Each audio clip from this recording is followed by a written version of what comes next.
What's up, guys? Mr. Lee Redmond here with episode number 4 of the unemployment series.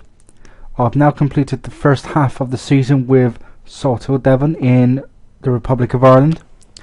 As you guys remember, I took over at Stockport and embarrassingly got sacked in November.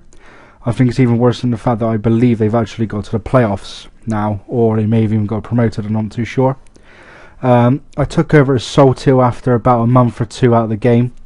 It's a little bit interesting considering the Irish League obviously plays at different times up to the rest of them.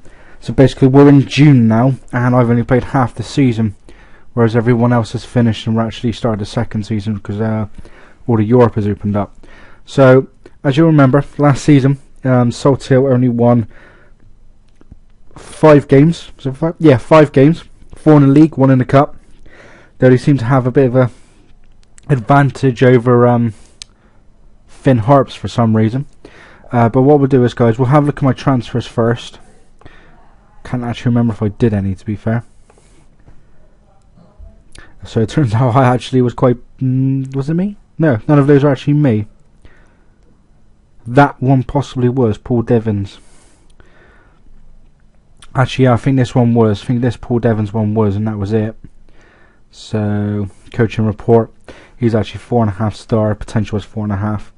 Problem I had actually was quite a few of my players, even though we finished bottom last season, quite a few of my players are really good players, and I lost quite a few of them to the better sides in the first division and also the obviously in the Premiership. So, a bit of a pain in the ass really, but I have managed to bring some in, so it's not too bad. And to be fair, I had too many players, probably have too many players, but the majority of them, even though the good ones have left, all of the ones that came in their place are actually pretty decent anyway, so it's not actually that bad, to be quite honest. So what we'll do is, guys, we'll now go into all the all-important fixtures, and we started off with the usual friendlies. So we started off by beating Premier Division side Longford 5-2. James Hand, Gareth Cambridge double, Jason Murphy and John Tierney giving us the goals. Was really shocked at that, to be fair. Then beat Athlone Town, also from the Premier Division 1-0. Andy Harain, I think is how you say it, scored. I lost to Limerick 2-1. They're actually in the Premier Division as well. John Tierney scoring for me. And non-league Westport United, I lost 4-3 to them. So we had Eon Powderly, Mark Hughes and John Tierney again giving us the goals. So we then started the season winning 4-1 at Cove Ramblers. And Mark Hughes double and James Hand double. We went 1-0 up in the 7th minute due to James Hand, and we went into half time at 1-0 up. In the 51st minute, Mark Hughes doubled our lead. James Hand then made it 3-0 in the 56th minute. Shane Castolio, I think is how you say it, pulled one back for Cove Ramblers with 7 minutes to go, where Mark Hughes doubled his tally for the afternoon to give us a 4-1 win and a great start to the season. 14 shots to 13 in their favour. They had 9 on target to my 7, and I had 51% of the possession. I then lost 3-0 at home to probably the favourites for the division, Shelbourne. Philip Gorman putting Shelbourne 1-0 up in the 5th minute. Gareth O'Connor doubling the lead for him just 15 minutes later, and we were 2-0 down at half time. We also had Mark Hughes injured as well, and then with just 20 minutes to go, Gareth O'Connor scored for his second of the game and Shelbourne's third to wrap up the points. 10 shots to 8 in my favour, 7 each on target, and I had 51% of the possession, so to lose 3-0 was really disappointing. I then got absolutely tanked 5-2 at Merview. Mark Hughes put me 1-0 up in the 3rd minute, and then Willie John Keeley equalising for Merview with just 12 minutes to go to half time. We went to the half time 1-0, and then we had just a shocking 11 minutes after the first half. Gareth Harkin in the 52nd minute, Ryan Manning in the 62nd, and Ryan Manning doubling his tally just 60 seconds later put Merview 4-1 up. Timmy Malloy pulled one back for us with just 6 minutes to go. However, Manning completed his hat-trick, a 25-minute hat-trick, to put them 5-2 up. As you can see, quite a few of the players had a shocker. Colin Horgan, 3.9. For some reason, something I was noticed on this game is that the defenders, even if they win 1-0, quite a few of them, or possibly one definitely, possibly one or two, will actually have below 6s in the ratings, which I just don't understand. I mean, in this case I do understand because we got thumped 5-2, but still. And we're the Gareth Cambridge had an 8.4. Only him and my keeper and the two strike and Timmy Malloy and Hughes got over 6. Bit random. Followed that up with a 1-1 draw against Wexford Youths. Mark Hughes put me 1 up in the 18th minute, and with just 4 minutes to go before half time, Dean Broaders equalised for Wexford, and we went on to draw 1-1. It was 11 shots to 10 in my favour. They had 5 on target to my 2, and 51% of the possession. We then followed that up with a cup win, 5-2 at Kildrum Tigers. Jimmy Fulham put us 1-0 up in the 4th minute. We went into half-time 1-0 up. Mark Hughes doubled lead in the 46th minute. 7 minutes later, he made it 3-0 with his second goal of the game. In the 60th minute, Sean Hargan pulled one back for Kildrum. 11 minutes later, however, Mark Hughes completed his hat-trick, a 25-minute hat-trick as well, to put us 4-1 up. It was 4-2 as Gavin Doherty pulled one back with 15 minutes to go. And just 3 minutes later, we scored again, and Mark Hughes scored again to make it 5-2. Stats-wise, they had 21 shots to my 15, 10 on target to my 9, and 52% of the possession. We followed that up with our first win in the league for 4 games, beating Waterford 4-1, which is a really good result actually, because Shelbourne and Waterford, I believe, are the 2 big teams in the division. Gareth Cambridge, who seems to be my best player, puts 1-0 up in the 7th minute. 26th minute, Williams and Newbell made it 2, and we went in 2-1 up as Gary Curran pulled one back for Waterford just before the half-time whistle went. 2 minutes after, however, Gareth Cambridge doubled his tie to put us 3-1 up, and then just a couple of minutes later, Mark Hughes scored again to make it 4-1, and we ended up with that score to give us 3 points. It was 14 shots to 13 in my favour. I had 7 on target to their 3, and they had 52% of possession. We then made it 2 wins out of 2 by beating, I believe these are actually our local rivals. I'll check that in a second, or our biggest rivals, and the team we always seem to get points against, Finn Harps. Timmy Malloy puts 1-0 up in the 9th minute. Claudio Nordon pulled one back for Finn Harps in the 31st minute, and Roden Tentagart, I think is how you say it, put Finn Harps 2-1 up with just 7 minutes to go. However, 5 minutes later, James Hand equalised for us, and we went in 2-2 at half time. With 18 minutes to go in the second half, Mark Hughes made it 3, and Jimmy Fulham rounded off the scoring to give us 3 points and a 4-2 win. I had 17 shots to their 9, 9 on target to their 4, and 50% of the possession. We then got absolutely walloped in the second round of the League Cup by Premier League side Dundalk. It's all over by half time as Darren Lavery put Dundalk 1-0 up in the 15th minute. Just 15 minutes later, Stephen McDonnell made it 2. Before half time was even up, Darren Lavery scored again to make it 3-0. And then 60 seconds after half time, Lavery completed his hat-trick to make it 4-0. Mark Hughes pulled one back for us in the 75th minute to make it 4-1. Gareth Cambridge was injured with 9 minutes to go to make it even worse. And then with 60 seconds to go, Keith Ward got Dundalk's 5th to absolutely hammer us and dump us out of the cup. 17 shots to Ian Dundalk's favour, 10 on target to my 5. Excuse me.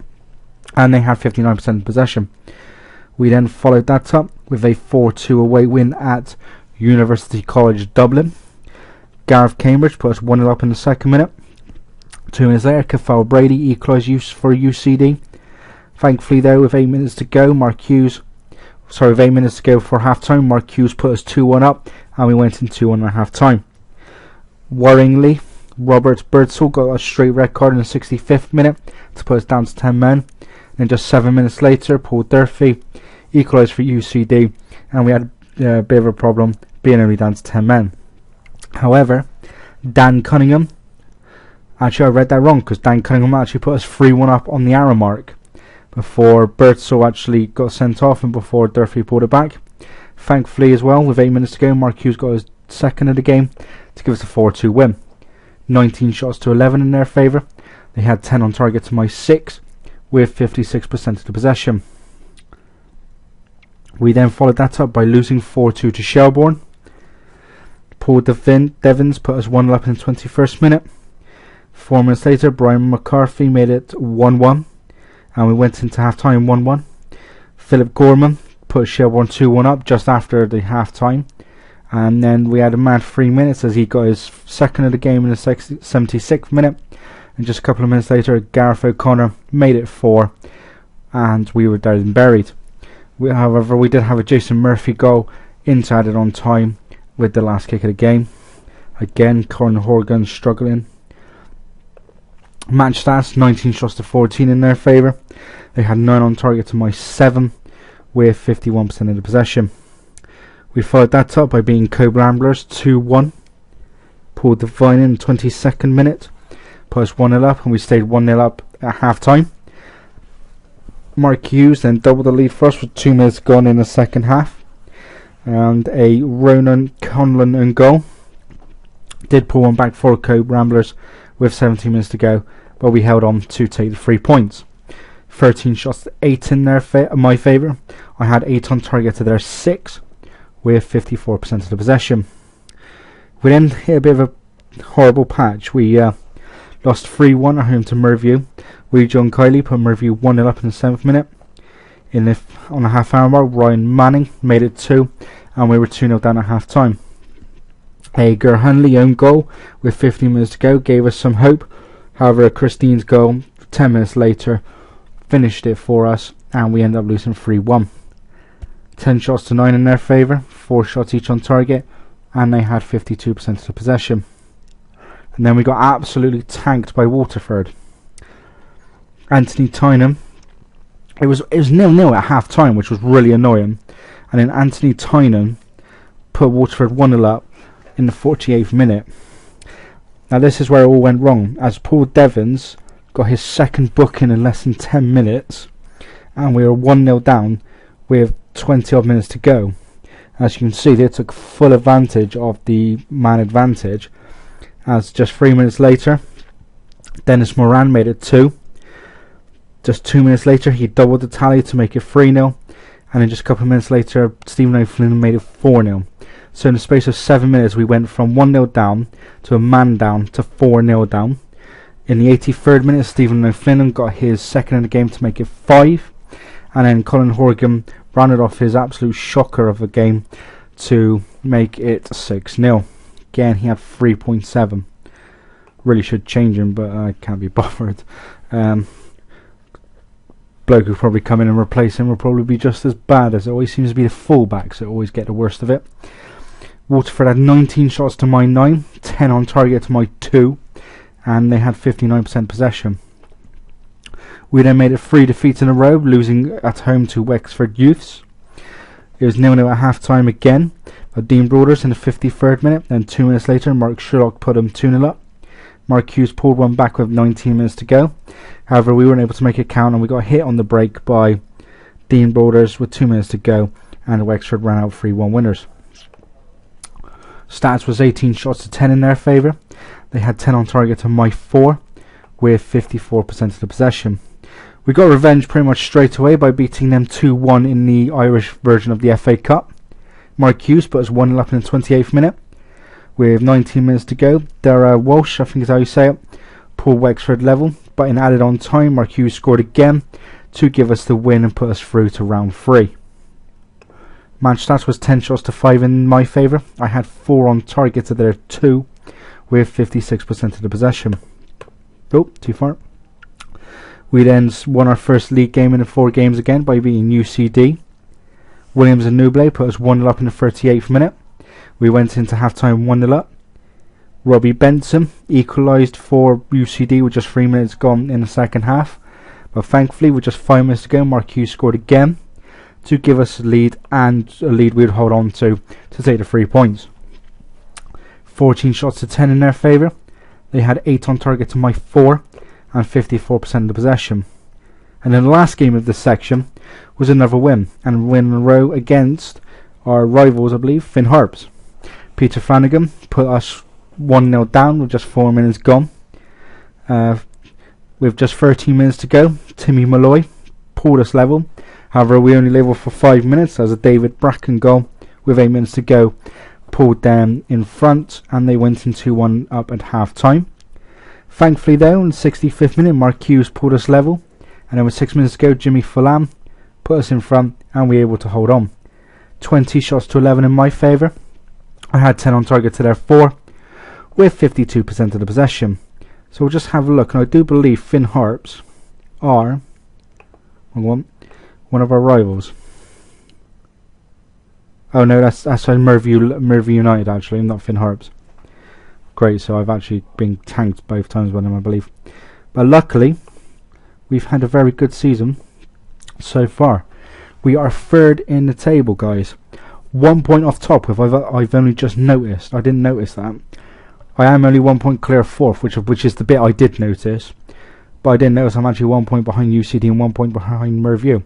That's the one thing about having so many teams in here. And since that, basically, you could play each team 3 times and you'd still be quite close. I mean, there's only 7 points separating top and bottom. That's how many teams there's not. Basically shows there's not very many teams. In the Premier Division, who was it who won the league last year? Longford. They're 10th. That's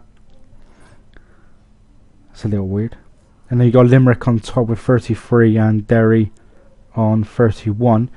It's a little weird there. Actually, I see the bottom team goes down, and 11th team, which at the moment is Drogheda, goes into a playoff. But then you've got UCD who go up. Bugger off. UCD go up, and then Merview in second and me in third would go into the playoff. So the winners go up, second and third goes into the playoff. So that playoff seems a little weird. It's just, yeah, so it's second and third.